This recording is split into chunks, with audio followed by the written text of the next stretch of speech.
Andhra Pradesh police చరిత్రలోనే కొత్త అధ్యాయం నమోదైంది. ఎన్నికల విధుల్లో వైఫల్యంపై విచారణకు రాష్ట్ర పోలీస్ శాఖ ఊహించని రీతిలో ప్రత్యేక దర్యాప్తు బృందం ఏర్పాటైంది. కేంద్ర ఎన్నికల సంఘం సిఫార్సు మేరకు 13 మంది పోలీసు అధికారుల బృందం దర్యాప్తునకు సిద్ధమైంది.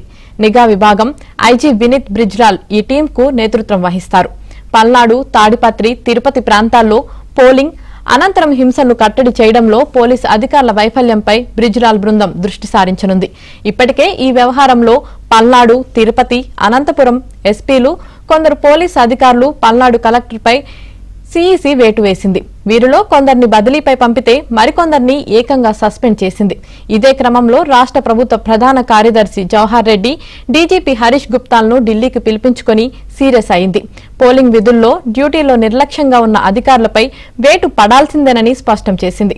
హింసాత్మక ఘటనలపై 2 రోజుల్లో నివేదిక ఇవ్వాలని, కేంద్ర సాయుధ బలగాలతో ఆయా ప్రాంతాల్లో శాంతి భద్రతలు అదుపు చేయాలని ఆదేశించింది. ఈ నేపథ్యంలోనే సిట్ను ఏర్పాటు చేస్తూ రాష్ట్ర ప్రభుత్వం నిర్ణయం తీసుకుంది.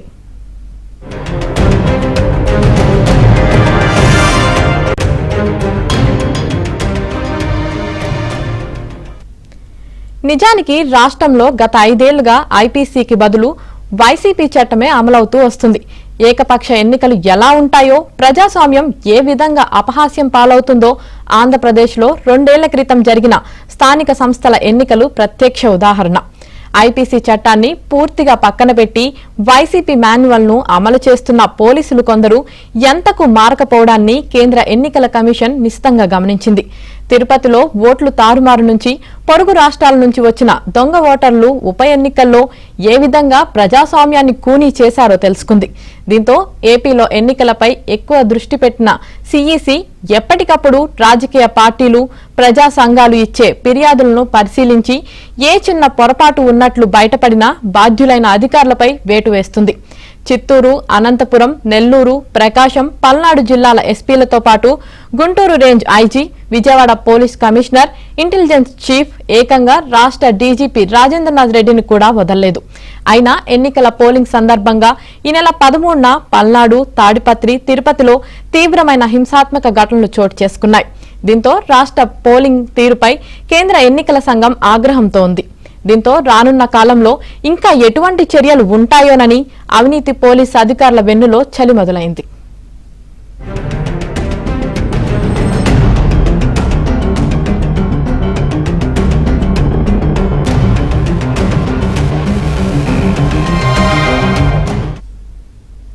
రెండు రోజుల్లో సీఈసీ ఇవ్వాలన్న ప్రాథమిక నివేదికను పోలీస్ శాఖ సిద్ధం చేసింది. ఇక 60 రోజుల్లో సిట్ ఇచ్చే నివేదిక ఆధారంగా బాధ్యులపై చర్యలు తీసుకుని ఈసీకి సమగ్ర నివేదికను సమర్పించాల్సి ఉంది. పల్నాడులో దాడులు, ఈవీఎంల ధ్వంసం, పోలీసుల భద్రతా వైఫల్యం, ఇంటి దొంగల పాత్ర తదితర వ్యవహారాలను వెలికి తీయబోతుంది. తాడిపత్రిలో ప్రధాన పార్టీల అభ్యర్థుల కుటుంబాల మధ్య దశాబ్దాలుగా ఫ్యాక్షన్ గొడవలు ఉన్నా పోలింగ్ రోజు ఆ తర్వాత హింసను అదుపు చేయడంలో ఎస్పీ అమిత్ బర్దార్, డీఎస్పీ గంగయ్య, ఇతర పోలీసులు వైఫల్యం చెందిన వైనాన్ని సిట్ కనిపెట్టబోతుంది. పారామిలిటరీ బలగాలు ఇచ్చిన రాళ్ల దాడులను ఎందుకు నిలువరించలేకపోయారని గుట్టును రట్టు చేయబోతుంది. తిరుపతిలో టీడీపీ అభ్యర్థి పులవర్తి నానిపై హత్యాయత్నం, అక్కడ జరిగిన హింసపై పూర్తిస్థాయి నివేదిక సిట్ తయారు చేయనుంది.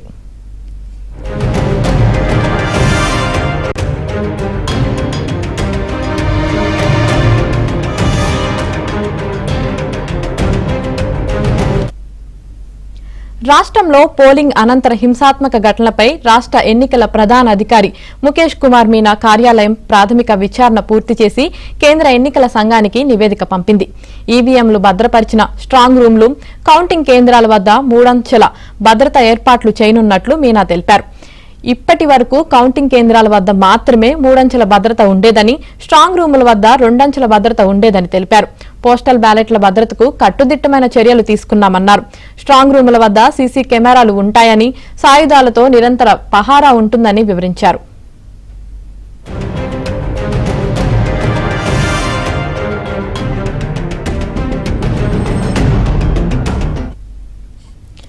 ఆంధ్రప్రదేశ్లో మీరడిగిన ఐపీఎస్ అధికారులు లేరు. ఎస్పీ ర్యాంకులో 5గురే అందుబాటులో ఉన్నారు. ఆ 3 జిల్లాలకు 3 చొప్పున పేర్లు పంపలేకపోతున్నాం. వీరిలోనే ముగ్గురిని ఎంపిక చేసుకోండి అంటూ కేంద్ర ఎన్నికల సంఘానికి రాష్ట్ర ప్రభుత్వం లేఖ రాసింది. రాష్ట్రంలో ఎన్నికల తర్వాత హింసను అరికట్టడంలో విఫలమైన 3 జిల్లాల ఎస్పీలపై ఈసీ వేటు వేసింది. అనంతపురం జిల్లాలో అమిత్ బర్దార్, తిరుపతి జిల్లా నుంచి కృష్ణకాంత్ పటేల్, పల్నాడు ఎస్పీ గరికపాటి బిందు మాధవ్ను గురువారం సాయంత్రమే ప్రభుత్వం పక్కన పెట్టాల్సి వచ్చింది. ఆయా జిల్లాల్లో ఆ ముగ్గురి స్థానంలో నియమించేందుకు ఒక్కో జిల్లాకు 3 చొప్పున మొత్తం 9 మంది ఎస్పీ ర్యాంక్ ఐపీఎస్ అధికారుల పేర్లు ఈసీ అడిగింది.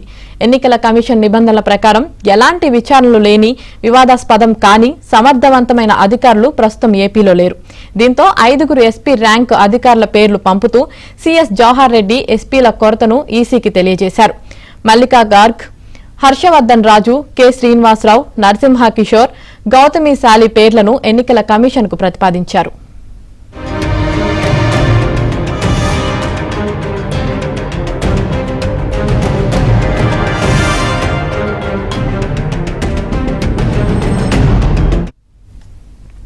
ప్రజాస్వామ్య పరిరక్షణలో విఫలమయ్యారంటూ పోలీసులపైనే సిట్ను నియమించడం పోలీస్ శాఖను విస్లుపోయేలా చేసింది.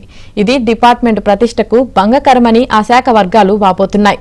పోస్టింగుల కోసమో డబ్బు కోసమో ఏకపక్షంగా వ్యవహరిస్తే ఇలాంటి పరిస్థితి ఎదురవుతుందని, దానివల్ల శాఖ పరువు పోవడంతో పాటు వ్యక్తిగతంగా బాధ్యులైన అధికారుల భవిష్యత్తు కోల్పోతారని చెబుతున్నాయి.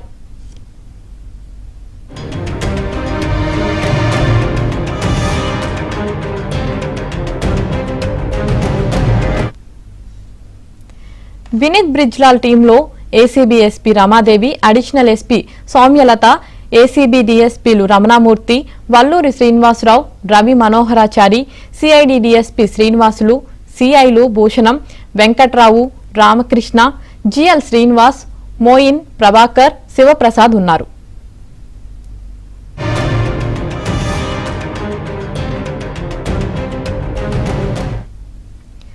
శాంతి భద్రతల నిర్వహణలో వైఫల్యం చెందారంటూ ఈసీ ఆగ్రహానికి గురైన ఎస్పీలు బిందు మాధవ్, అమిత్ బర్దార్, కృష్ణకాంత్ పటేల్ డీజీపీకి తమ వివరణ ఇచ్చినట్లు తెలిసింది.